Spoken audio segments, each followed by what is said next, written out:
माँ Ambe recording studio आमी।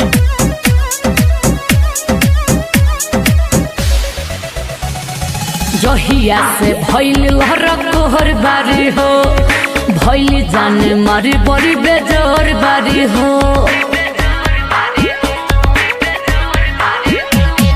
जहिया से भइल लहर बारी हो, भइल जाने मारी बड़ी बेजोर बारी हो। अरे में मेकअप ना हीरोइनों से कमी लगली, अरे में मेकअप ना हीरोइनों से कमी लगली। मुस्कानवा के मम्मी बड़ा यमी लगली, मुस्कानवा के मम्मी बड़ा यमी लगली।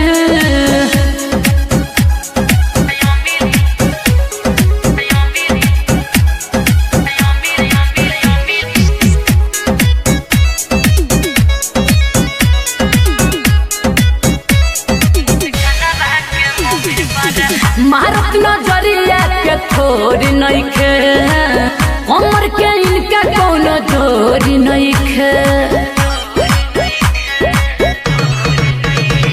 राखेली कंट्रोल अपना फिगर के हो, बड़ी सहेजी चीज भीतर के हो। ताजा जैसे तू रहवा के छेमी लगली, ताजा जैसे तू रहवा के छेमी लगली।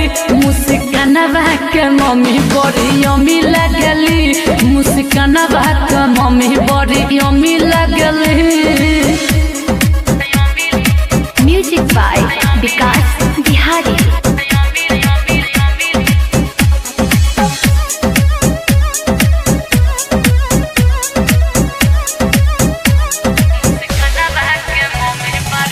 पक्के जवानी रखेली मेंटेन, एक बेर जे देखी कहे देखे परी फैन। अपना यादा से सबके लोभेली हो, सुजित बिरजू के दिलवा खो भेली हो। कैसी लगे इनके में जाई रोमी लगली, मन तो लगे इनके में जाई रोमी लगली। मुस्कानवा के मम्मी बड़ा यमी लगली, मुस्कानवा के मम्मी बड़ा यमी लगली। माँ अम्बे रिकॉर्डिंग स्टूडियो आमी।